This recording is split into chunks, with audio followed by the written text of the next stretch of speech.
Welcome back, and it's time to take a look at today's matches. First up, we have East Geelong versus Inverleigh. Bertie, I'll throw to you on that one because you were talking about Inverleigh just before. How close will this one be? Yeah, look, I think that in the past, if you had to pick between East Geelong and Inverleigh, you'd probably go East Geelong and probably wouldn't even think about it twice. But I'm thinking over the last couple of weeks with Inverleigh's form, and even though East Geelong has played up against some hard teams, I think I'm going to go for Inverleigh this week, even though they're away from home. Just the way they've been playing in netball, I think I'll pick them to get up over the line by a couple of goals. The last encounter as well, Inverleigh got up by 1, so I'm definitely backing Inverleigh by at least 10. At least 10? At least okay. 10. Yeah. I'll remember that one. All right, perhaps the match of the round for at least you two anyway. Belpost Hill versus Corio. Who wants to go first? Well, firstly, I do apologise to Belpost Hill. Their coach won't actually be making today's game. You'll actually be locked here in the studio, so we can have a quiet, peaceful game, let's say. But last time, must mention, Corio got up by 14. 10, wasn't it? No, it was 14 actually. I think it was 10. It's 14. Yeah, but you've written that down. I trust you. Actually, no, you're right, it's 10. Without Kim Martin, obviously, that's the next sentence that was coming out of Birdman's mouth.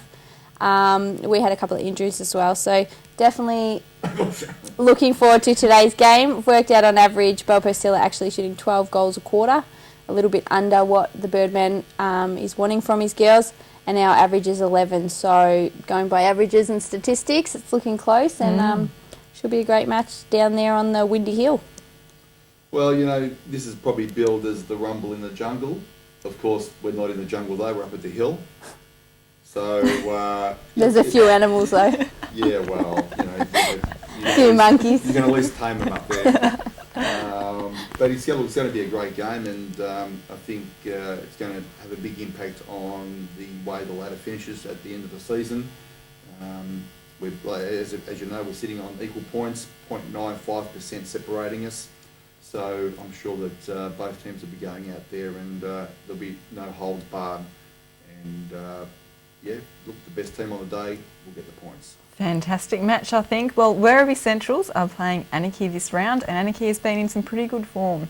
Amy, how do you think this one's going to turn out? Well, last time these teams met, Anarchy actually put it to Werribee, Werribee only getting up by 12 in the end. So it will be interesting. Obviously, Anarchy have improved.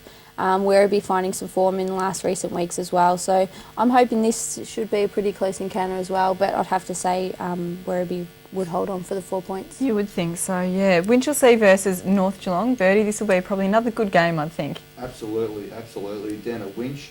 And you would think that after the draw last week, North would want to come out and get a win back. But I tell you what, the way Winch are travelling at the moment, they're going to be very hard to get across, get over the top of, and North are going to be struggling to beat Winch.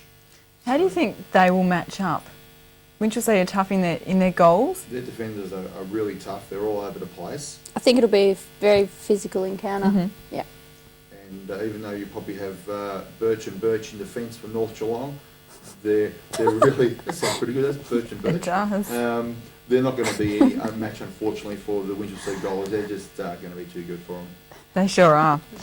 Very happy with himself is Bertie. Bannockburn versus Thompson is the next game up, and I would think a win to Thompson quite easily there. Yeah, they got up by 40 last time they played, so Thompson obviously be looking to push that lead out a little bit more to show that they've strengthened as the season's gone on as well. So full credit to Sonia and the girls, obviously sitting on top of the ladder comfortably. Today should be another comfortable win for them, and let's see what happens. Playing very nicely. Well, Belmont Lions and Geelong West is the final match this round. Yes, Belmont's precariously sitting in 5th position at the moment, half a game in front of Corio on Belpost Hill, and they'll be wanting to try and consolidate their position there in the top 5. So they'll be definitely coming out with all guns blazing. And you would think this would be a good opportunity for them to get their percentage up a bit as well. True. Geelong West have been playing reasonably well over the last month or so. They let themselves down against Werribee though last week just by shooting 10 goals.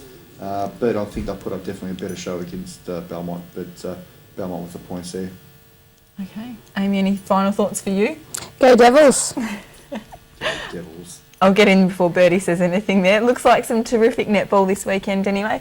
Wishing you all the best for your game, wherever you are playing. It's been fantastic to have your company today. As always, stay around for the guys, and we'll be back next week at the same time, 8 a.m, on the GDFL Netball Show. See you then. From all around your lawn, I'm here to tell you how football is strong.